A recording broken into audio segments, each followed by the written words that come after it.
Kita berkumpul di sini untuk menguatkan tekad, menunjukkan komitmen Partai Nasdem, komitmen akan gerakan perubahan, komitmen atas restorasi Indonesia. Tapi ketika dinyatakan apa materi dari perubahan-perubahan itu, ya materinya adalah apa yang sedang dikerjakan oleh Pak Jokowi saat ini gitu. Jadi agak berbeda juga gitu ya. Itu sebenarnya Nasdem itu penerjemahan restorasi itu pada bagian itu di mana? Ya nggak ada, ini kan restorasi hanya istilah aja biar keren. Mana ada program restorasi apa?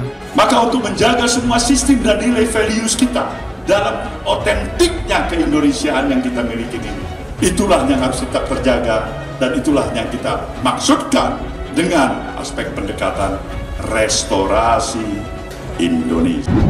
Tanpa meminta mahar bagi calon bupati misalnya gitu. Calon Gini gubernur. kakak, kalau kita bicara restorasi bukan itu. Oh, oke. Kita kan restorasi bicara sistem politik, kita bicara sistem ekonomi, kita bicara sistem budaya. Hari ini dari semangat yang penuh dengan rasa kegotong royongan dan kebersamaan, semangat kekitaan berubah menjadi bangsa dengan semangat keakuan. Masih ada harapan buat Anies. Gimana Mas? Saya kalau bicara Anies tidak ada harapan, itu dibully Bang. Karena tidak menarik ya? Iya. Enggak, ini dianggap provokator, ini dianggap buzzer dan seterusnya ya. Makanya saya selalu mengatakan ya minimal saya tidak dibully lah Bang ya. Pandangan lain diberikan Wakil Ketua Umum Nasdem Ahmad Ali. Ia melihat adanya penjagalan pada Anies Baswedan bukan lagi dilakukan oleh mereka yang berada di luar koalisi, melainkan oleh orang di dalam koalisi itu sendiri. Baginya, ex-gubernur DKI Jakarta itu justru terancam dicegat oleh internal partai politik koalisi. Mengapa kita berkumpul di sini dan mengapa tagline-nya perubahan? Kita mendorong perubahan untuk menjaga persatuan. Ide tentang kelanjutan itu jauh lebih penting bagi publik daripada perubahan. Kenapa? Anda mau berubah dari 80% orang yang puas, kan aneh juga tuh. Setidaknya sekarang ini kalau kita lihat di survei, 80% orang puas dengan kinerja Pak Jokowi. Tiba-tiba di tengah itu Anda mengatakan, kita harus berubah, kita harus berbeda dari Pak Jokowi. Gimana? Kan itu artinya Anda hanya menyasar 20% orang gitu loh kira-kira tuh ya kan? Mestilah ada harapan. Karena kalau mau jujur sebenarnya yang bisa menyatukan poros perubahan itu mereka sendiri, bukan faktor yang lain, bukan karena ada faktor intervensi, bukan karena ada persoalan hukum.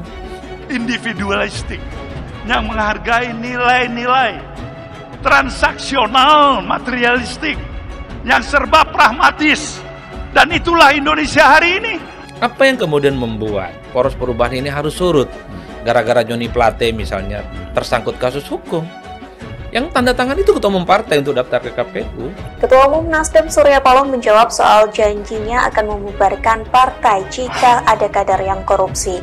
Adapun janji itu ditagih berbagai pihak saat Menteri Komunikasi dan Informatika atau Menkominfo Johnny G. Plate dijadikan tersangka kasus dugaan korupsi. Surya Paloh menjawab janji tersebut melalui konferensi persnya yang diadakan hari ini Rabu 17 Mei.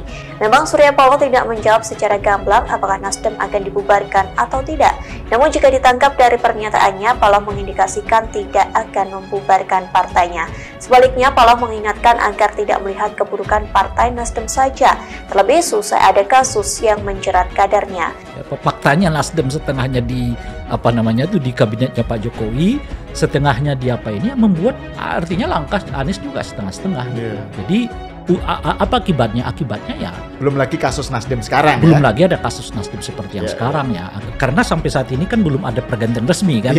Masih PLT ini ya kan yang ada sekarang itu. Artinya secara formil menterinya masih tetap tersangka sekarang gitu. Formilnya ya.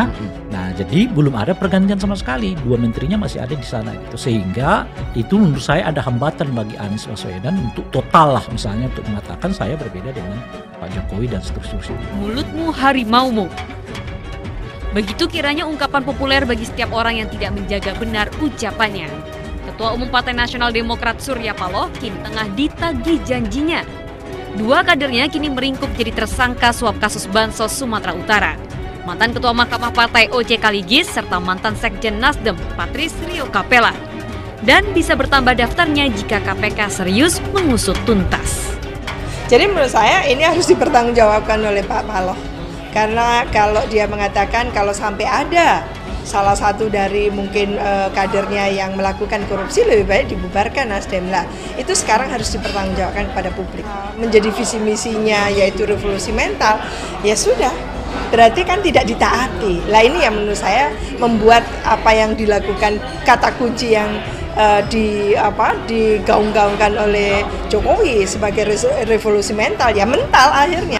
Kita terjebak pada pragmatisme, kita terjebak dari sikap yang penuh keterus-terangan, menjadi bangsa yang penuh dengan kepura-puraan atau munafik. Dan itulah kita Indonesia hari ini. Dari segi ide dan gagasan udah dingin lah. Udahlah, nggak usah cerita ide dan gagasan lah. Yang prinsip aja sudah kalian kita sudah tidak sama kan? Ngapain lagi kita bicara? Kalau kita simpulkan 6 ini, Anies membuat diksi yang benar-benar memperlihatkan dirinya nggak mungkin dipilih oleh pemilih gitu loh kira-kira tuh. Diksi perubahan nggak mungkin. Orang menginjak keberlanjutan kan gitu. Jadi diksi-diksi yang dipakai oleh Anies untuk katakanlah menjual dirinya ke para pemilih, justru yang dilihat oleh pemilih itu yang sebaliknya gitu kira-kira. Itu menurut dugaan saya mengapa Anies sampai sekarang kesulitan untuk menaikkan elektabilitasnya itu. Ini bukan perjuangan kecil, ini bukan perjuangan sederhana, tapi ini perjuangan yang amat besar. Perjuangan yang mengikhtiarkan negara yang lebih adil. Nah, inilah yang menjadi dasar filosofis pemikiran kenapa kita harus melakukan. Terdakwa Johnny Giral Plate selama kurun waktu 2021 sampai 2022 mendapatkan fasilitas dari Galumbang Menak Simanjuntak berupa pembayaran bermain golf sebanyak 6 kali, yaitu kurang lebih sebesar 420 juta rupiah. Terdakwa Johnny Giral Plate sekitar tahun 2022 menerima uang sebanyak 4 kali dengan total keseluruhan 4 miliar dari Irwan Hermawan. Gerakan perubahan untuk melakukan perubahan yang berarti dan mendasar dalam perjalanan kehidupan kita berbangsa dan bernegara. Kan kata orang gini, Mas Adi ngomong enak aja katanya, nggak tahu perasaan kita gimana kan gitu. Kalau itu ya, kita kan ingin membesarkan hati teman-teman Poros Perubahan. Artinya, ketimbang sibuk selalu mengutuk kegelapan, kan mending mulai nyalakan lilin. Kita punya komitmen moral untuk keberhasilan pemimpin yang kita dukung dan usung menjadi presiden negeri ini. Berikan kesempatan pada pemilu yang akan datang, kami mengatur negeri ini. Dan kutuklah kami termasuk diriku ini kalau kami mengkhianati komitmen ini. Orang kan kalau mendengar pidato Surya Paloh seperti dia paling ideologis kan, paling demokratis, paling kemanusiaan. Itu kan dalam ucapan, tetapi dalam pikiran dan jiwa raganya tidak ada itu, sehingga tidak bisa diwujudkan. Bahwa lilin di mereka itu adalah ketika partai ini, Bang, mengutuk kegelapan itu satu, ya. Ada intervensi, ada kriminalisasi, ada upaya-upaya untuk menjegal. Kan ini terus narasi politiknya, Bang. Padahal intervensi, padahal kriminalisasi, padahal penjegalan. Ini nggak penting kalau ketiga partai ini solid, Bang. Menegakkan kembali pilar-pilar demokrasi, meluruskan kembali arah bangsa, mengingatkan kita semua, dan mengejar kembali janji-janji kemerdekaan untuk bisa ditunaikan kepada setiap tumpah darah Indonesia. Nggak laku isu perubahan itu, isu antitesa itu di tengah tingkat kepuasan yang begitu tinggi kepada Pak Jokowi. Beda kalau misalnya tingkat kepuasan Pak Jokowi itu 60%. Tapi kalau tingkat kepuasan orang pada kinerja pemerintah yang sekarang 80%, Anda menggaungkan perubahan, ya Anda memang mendapatkan sisanya itu yang Anda sasar itu yang 20% gitu loh, bukan yang 80% gitu. Berikan kesempatan pada pemilu yang akan datang, kami mengatur negeri ini. Dan kutuklah kami termasuk diriku ini kalau kami mengkhianati komitmen ini. Kami ingin perbaiki bangsa ini. Indonesia yang tidak menyanyiakan rakyatnya, yang lebih tertindas dan tereksploitasi. Si kaya menekan si miskin. Bahwa ini adalah politisasi, kriminalisasi, tidak adil. Sementara Bendahara Umum Nasdem mengatakan, oh tidak ada politisasi, tidak ada kriminalisasi. Ini murni kasus hukum. Kan sudah terpecah, mulai terpecah dua ini. Iya kan dalam melihat persoalan ini. Lihatlah wajah-wajah tadi dari seluruh penjuru tanah air. Mereka menginginkan agar di tiap tempat mereka lahir, kesempatan untuk mendapatkan kesejahteraan adalah setara. Masalah di kita adalah ketika mereka mengungkapkan satu demi satu apa yang mereka sebut sebagai perubahan itu, itu nggak kena dengan Pak Jokowinya gitu. Itu persoalannya gitu.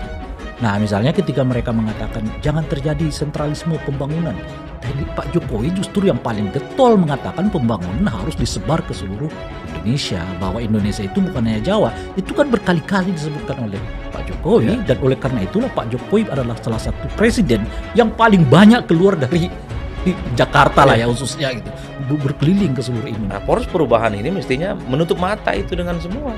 Kalau memang iman politiknya kuat, kan dari awal memang yang membuat poros perubahan ini muncul diperhitungkan oleh orang, karena dia punya spirit berbeda dari penguasa saat ini. Kalau ini spiritnya berkurang, ya tentu jangan salahkan orang lain. Tapi bisa saja niat baik akan diartikan dengan penuh kesalahpahaman dan salah pengertian.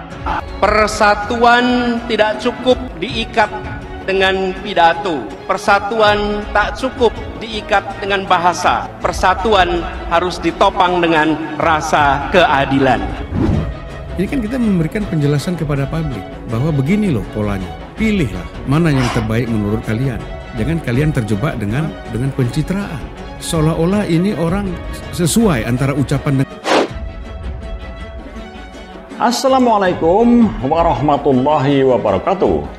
Jumpa lagi dengan kami di channel Nafas Pembaharuan. Para sahabat sekalian, pidato Ketua Umum Partai Nasdem dan bakal calon presiden atau baca pres Anies Baswedan disebut tidak menjawab pertanyaan publik soal Koalisi Perubahan untuk Persatuan atau KPP. Sorotan itu disampaikan oleh pengamat politik sekaligus Direktur Eksekutif Lingkar Madani Indonesia, Ray Rangkuti. Pidato tersebut disampaikan kedua tokoh tersebut pada apel siaga perubahan di Gelora Bung Karno, Minggu 16 Juli 2023. Ray Rangkuti menilai bahwa pidato Surya Paloh dan Anies Baswedan tidak menjawab soal 3 pertanyaan publik. Pertama, dikatakan Ray bahwa pidato tersebut tidak menjawab tegas soal makna jargon Koalisi Perubahan. Bahkan dia menyebutkan jargon tersebut tidak tersentuh sama sekali dalam pidatonya. Apa makna tegas kata perubahan dalam jargon kampanye Koalisi Perubahan? Apa, di mana, dan bagaimana perubahan itu akan dilakukan? Hampir tidak tersentuh. Kata Ray Rangkuti dalam keterangannya Senin 17 Juli 2023. Ray menyebutkan itu baik dalam pidato Anies maupun pidato Surya Paloh. Anies Baswedan bahkan hanya menyebut dalam menyampaikan pokok-pokok pikiran perubahan itu di banyak tempat. Karena itu Anies Baswedan merasa tidak perlu lagi menyebutkannya. Anies hanya berpidato pendek lalu memanjangkan doa. Kedua, tidak ada penegasan Partai Nasdem apakah tetap berada di barisan koalisi Pak Jokowi atau sebaliknya, menyatakan keluar untuk berada di barisan oposisi. Pernyataan ini perlu untuk mempertegas garis politik yang dipilih perubahan. Sampai akhir pidato Surya Paloh, ketegasan ini juga tidak didapatkan. Sambung Ray. Menurut Ray, bahwa Ketua Umum Partai Nasdem itu memang memberi gambaran revolusi mental sebagai titik temu dengan Jokowi. Tetapi ketika sampai ke pengakuan bahwa revolusi itu tidak seperti yang diharapkan, tiba-tiba pidato Surya Paloh memutar ke topik lain. Tidak ada pengumuman siapa nama yang akan mendampingi Anies sebagai cawapres. Jangankan menyebutkannya, bahkan untuk memberi gambaran pun tidak. Tidak ada ciri khusus disampaikan yang memungkinkan pendukungnya dan kita semua dapat mengidentifikasinya. Jelas Ray. Ray pun menegaskan bahwa ada 3 hal yang sebenarnya paling ditunggu oleh publik. Tetapi ketiganya pula yang tidak tersentuh. Maka tidak mengherankan jika akhirnya 2 pidato yang ditunggu-tunggu seperti anti klimaks. Lebih banyak jargon, romantisme, dan bacaan doa. Sesuatu yang bisa dipahami karena memang tidak ada topik yang nampaknya mau disampaikan. Tutup Ray. Seperti diketahui, bakal calon presiden atau baca pres Koalisi Perubahan untuk Persatuan atau KPP, Anies Baswedan, menyampaikan harapannya untuk masyarakat Indonesia. Capres yang diusung oleh Partai Nasdem dan dua partai lainnya itu ingin masyarakat memiliki perubahan hidup yang lebih baik dari hari ini. Perubahan itu untuk masyarakat kelas atas, menengah maupun masyarakat kelas bawah. Anies Baswedan berharap adanya kesetaraan dan kemudahan dalam mendapatkan hidup yang layak. Kehidupan layak tersebut diharapkan mantan Gubernur DKI Jakarta itu bisa dirasakan masyarakat sampai ke pelosok desa sekalipun. Harapan itu disampaikan Anies Baswedan saat mengucapkan doa dalam pidato politik di acara Apel Siaga Perubahan atau ASP di Stadion Gelora Bung Karno atau GBK Minggu 16 Juli 2023. Adapun momen yang menurut mereka luar biasa ini bertepatan di hari ulang tahun atau HUT ke-72 Surya Paloh. Murahkanlah harga kebutuhan pokok kami, ringankanlah beban hidup untuk kita semua, kata Anies Baswedan, seperti dikutip dari tayangan YouTube Nasdem TV pada Minggu. Jadi rezeki bagi petani, nelayan hingga pedagang kami. Juga mudahkanlah kami mendapatkan layanan kesehatan yang cepat. Mudahkanlah dalam mendapatkan moda transportasi yang murah. Dan mudahkanlah kami mendapatkan rumah sendiri, tambah Anies. Selain itu, Anies Baswedan juga berharap agar seluruh masyarakat Indonesia mendapatkan pekerjaan yang layak. Hidupkan pabrik, sawah, kantor agar penuh keberkahan. Ramaikan perdagangan di kota dan di desa. Mudahkanlah anak-anak kami mendapatkan pekerjaan, baik itu calon guru, wartawan, atlet, seniman, pengusaha, dan apapun itu. Lanjut Anies Baswedan. Selain itu, Anies berharap agar anak-anak berkebutuhan khusus juga mendapatkan kesempatan yang sama di masa yang akan datang. Ya Allah, berkailah saudara kami, kaum difabel dan berkebutuhan khusus. Mudahkanlah mereka mendapatkan kesetaraan kesempatan dan perlindungan. Juga lindungi para pekerja migran dari pekerjaan yang tak manusiawi. Doa itu disampaikan Anies Baswedan di hadapan banyak massa yang datang dari berbagai daerah. Anies Baswedan menyebut akan melewati segala ujian dan tempaan yang ada di depan. Kami siap melewati ujian dan tempaan untuk menjadi pribadi yang lebih kuat lagi. Begitu kata Anies Baswedan dalam pidatonya. Kita berkumpul di sini untuk menunjukkan komitmen Nasdem untuk perubahan, meluruskan kembali arah negara kita, dan ini perjuangan yang sangat besar untuk negara yang lebih adil dan mendapatkan kesejahteraan bersama, ungkap Anies Baswedan. Dalam kesempatan ini, Anies juga mengajak massa untuk mengumpulkan semangat perubahan dan menghadirkan keadilan dan persatuan. Semoga Tuhan memberikan jalan yang lapang untuk mencapai harapan-harapan kita. Tutup Anies Baswedan. Kita berkumpul di sini untuk menguatkan tekad, menunjukkan komitmen Partai Nasdem, komitmen akan gerakan perubahan, komitmen atas restorasi Indonesia. Tapi ketika dinyatakan apa materi dari perubahan-perubahan itu, ya materinya adalah apa yang sedang dikerjakan oleh Pak Jokowi saat ini gitu. Jadi agak berbeda juga gitu ya. Itu sebenarnya Nasdem itu penerjemahan restorasi itu pada bagian itu di mana? Ya nggak ada, ini kan restorasi hanya istilah aja biar keren. Mana ada program restorasi apa? Maka untuk menjaga semua sistem dan nilai values kita dalam otentiknya keindonesiaan yang kita miliki ini, itulah yang harus tetap terjaga dan itulah yang kita maksudkan dengan aspek pendekatan restorasi Indonesia. Tanpa meminta mahar bagi calon bupati misalnya gitu. Calon gini kakak, kalau kita bicara restorasi bukan itu. Oh, oke. Kita kan restorasi bicara sistem politik, kita bicara sistem ekonomi, kita bicara sistem budaya. Hari ini dari semangat yang penuh dengan rasa kegotong royongan dan kebersamaan, semangat kekitaan berubah menjadi bangsa dengan semangat keakuan. Masih ada harapan buat Anies. Gimana Mas? Saya kalau bicara Anies tidak ada harapan, itu dibully Bang. Karena tidak menarik ya. Iya. Enggak, ini dianggap provokator, ini dianggap buzzer dan seterusnya ya.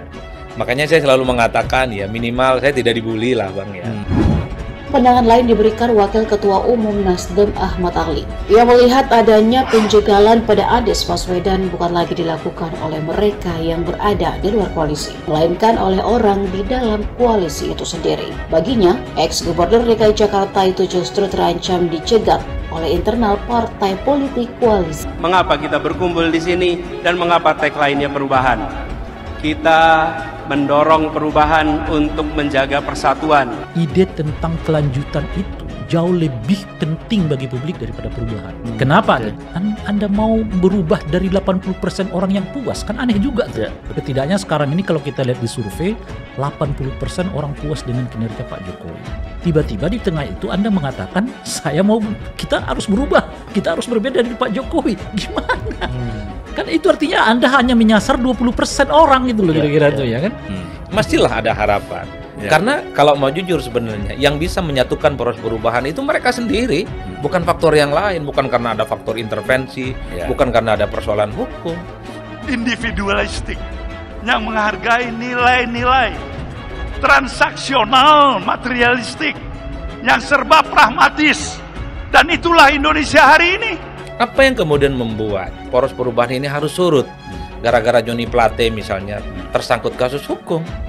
Yang tanda tangan itu ketua umum partai untuk daftar ke KPU. Ketua Umum Nasdem Surya Paloh menjawab soal janjinya akan membubarkan partai jika ada kader yang korupsi. Adapun janji itu ditagih berbagai pihak saat Menteri Komunikasi dan Informatika atau Menkominfo Johnny G. Plate dijadikan tersangka kasus dugaan korupsi. Surya Paloh menjawab janji tersebut melalui konferensi persnya yang diadakan hari ini Rabu 17 Mei. Memang Surya Paloh tidak menjawab secara gamblang apakah Nasdem akan dibubarkan atau tidak. Namun jika ditangkap dari pernyataannya, Paloh mengindikasikan tidak akan membubarkan partainya. Sebaliknya, Paloh mengingatkan agar tidak melihat keburukan partai Nasdem saja, terlebih usai ada kasus yang menjerat kadernya. Faktanya Nasdem setengahnya di di kabinetnya Pak Jokowi, setengahnya di membuat artinya langkah Anies juga setengah-setengah. Jadi apa akibatnya? Akibatnya ya belum lagi kasus Nasdem sekarang. Belum lagi ada kasus Nasdem seperti yang sekarang ya. Karena sampai saat ini kan belum ada pergantian resmi kan.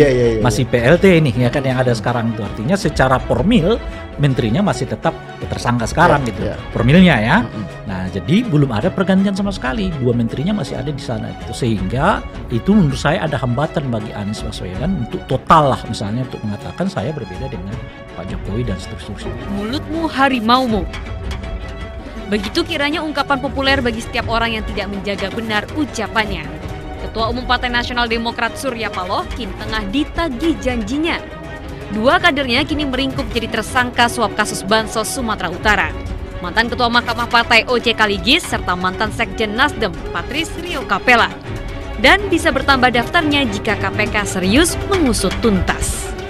Jadi menurut saya ini harus dipertanggungjawabkan oleh Pak Paloh. Karena kalau dia mengatakan kalau sampai ada salah satu dari mungkin kadernya yang melakukan korupsi, lebih baik dibubarkan Nasdem lah. Itu sekarang harus dipertanggungjawabkan kepada publik. Menjadi visi misinya yaitu revolusi mental, ya sudah. Berarti kan tidak ditaati. Lah ini yang menurut saya membuat apa yang dilakukan kata kunci yang digaung-gaungkan oleh Jokowi sebagai revolusi mental, ya mental akhirnya. Kita terjebak pada pragmatisme, kita terjebak dari sikap yang penuh keterus-terangan menjadi bangsa yang penuh dengan kepura-puraan atau munafik. Dan itulah kita Indonesia hari ini. Dari segi ide dan gagasan udah dingin lah. Udahlah, nggak usah cerita ide dan gagasan lah. Yang prinsip aja sudah kita sudah tidak sama kan. Ngapain lagi kita bicara? Kalau kita simpulkan 6 ini, Anies membuat diksi yang benar-benar memperlihatkan dirinya nggak mungkin dipilih oleh pemilih gitu loh kira-kira tuh. Diksi perubahan nggak mungkin. Orang mengingat keberlanjutan kan gitu. Jadi diksi-diksi yang dipakai oleh Anies untuk katakanlah menjual dirinya ke para pemilih, justru yang dilihat oleh pemilih itu yang sebaliknya gitu kira-kira. Itu menurut dugaan saya mengapa Anies sampai sekarang kesulitan untuk menaikkan elektabilitasnya. Ini bukan perjuangan kecil, ini bukan perjuangan sederhana. tapi ini perjuangan yang amat besar. Perjuangan yang mengikhtiarkan negara yang lebih adil. Nah, inilah yang menjadi dasar filosofis pemikiran kenapa kita harus melakukan. Terdakwa Johnny Giral Plate selama kurun waktu 2021 sampai 2022 mendapatkan fasilitas dari Galumbang Menak Simanjuntak berupa pembayaran bermain golf sebanyak 6 kali, yaitu kurang lebih sebesar 420 juta rupiah. Terdakwa Johnny Giral Plate sekitar tahun 2022 menerima uang sebanyak 4 kali dengan total keseluruhan 4 miliar dari Irwan Hermawan. Gerakan perubahan untuk melakukan perubahan yang berarti dan mendasar dalam perjalanan kehidupan kita berbangsa dan bernegara. Kan kata orang gini, Mas Adi ngomong enak aja katanya, nggak tahu perasaan kita gimana kan gitu. Kalau itu ya, kita kan ingin membesarkan hati teman-teman Poros Perubahan. Artinya, ketimbang sibuk selalu mengutuk kegelapan, kan mending mulai nyalakan lilin. Kita punya komitmen moral untuk keberhasilan pemimpin yang kita dukung dan usung menjadi presiden negeri ini. Berikan kesempatan pada pemilu yang akan datang, kami mengatur negeri ini. Dan kutuklah kami termasuk diriku ini kalau kami mengkhianati komitmen ini. Orang kan kalau mendengar pidato Surya Paloh seperti dia paling ideologis kan, paling demokratis, paling kemanusiaan. Itu kan dalam ucapan, tetapi dalam pikiran dan jiwa raganya tidak ada itu, sehingga tidak bisa diwujud. Bahwa lilin di mereka itu adalah ketika partai ini, Pak, mengutuk kegelapan itu satu, ya. Ada intervensi, ada kriminalisasi, ada upaya-upaya untuk menjegal. Kan ini terus narasi politiknya, Bang. Padahal intervensi, padahal kriminalisasi, padahal penjegalan. Ini nggak penting kalau ketiga partai ini solid, Bang. Menegakkan kembali pilar-pilar demokrasi, meluruskan kembali arah bangsa, mengingatkan kita semua, dan mengejar kembali janji-janji kemerdekaan untuk bisa ditunaikan kepada setiap tumpah darah Indonesia. Nggak laku isu perubahan itu, isu antitesa itu di tengah tingkat kepuasan yang begitu tinggi kepada Pak Jokowi. Beda kalau misalnya tingkat kepuasan Pak Jokowi itu 60%. Tapi kalau tingkat kepuasan orang pada kinerja pemerintah yang sekarang 80%, Anda menggaungkan perubahan, ya Anda memang mendapatkan sisanya itu yang Anda sasar itu yang 20% gitu loh, bukan yang 80% gitu. Berikan kesempatan pada pemilu yang akan datang, kami mengatur negeri ini. Dan kutuklah kami termasuk diriku ini kalau kami mengkhianati komitmen ini. Kami ingin perbaiki bangsa ini. Indonesia yang tidak menyanyiakan rakyatnya, yang lebih tertindas dan tereksploitasi. Si kaya menekan si miskin. Bahwa ini adalah politisasi, kriminalisasi, tidak adil. Sementara Bendahara Umum Nasdem mengatakan, oh tidak ada politisasi, tidak ada kriminalisasi. Ini murni kasus hukum. Kan sudah terpecah, mulai terpecah dua ini. Iya kan dalam melihat persoalan ini. Lihatlah wajah-wajah tadi dari seluruh penjuru tanah air. Mereka menginginkan agar di tiap tempat mereka lahir, kesempatan untuk mendapatkan kesejahteraan adalah setara. Masalah di kita adalah ketika mereka mengungkapkan satu demi satu apa yang mereka sebut sebagai perubahan itu nggak kena dengan Pak Jokowinya gitu. Itu persoalannya gitu. Nah misalnya ketika mereka mengatakan jangan terjadi sentralisme pembangunan, tadi Pak Jokowi justru yang paling getol mengatakan pembangunan harus disebar ke seluruh Indonesia, bahwa Indonesia itu bukan hanya Jawa. Itu kan berkali-kali disebutkan oleh Pak Jokowi, dan oleh karena itulah Pak Jokowi adalah salah satu presiden yang paling banyak keluar dari Jakarta lah ya khususnya gitu, berkeliling ke seluruh Indonesia. Nah, Poros Perubahan ini mestinya menutup mata itu dengan semua. Kalau memang iman politiknya kuat, kan dari awal memang yang membuat Poros Perubahan ini muncul diperhitungkan oleh orang karena dia punya spirit berbeda dari penguasa saat ini. Kalau ini spiritnya berkurang, ya tentu jangan salahkan orang lain. Tapi bisa saja niat baik akan diartikan dengan penuh kesalahpahaman dan salah pengertian. Persatuan tidak cukup diikat dengan pidato. Persatuan tak cukup diikat dengan bahasa. Persatuan harus ditopang dengan rasa keadilan. Ini kan kita memberikan penjelasan kepada publik bahwa begini loh polanya. Pilihlah mana yang terbaik menurut kalian. Jangan kalian terjebak dengan pencitraan. Seolah-olah ini orang sesuai antara ucapan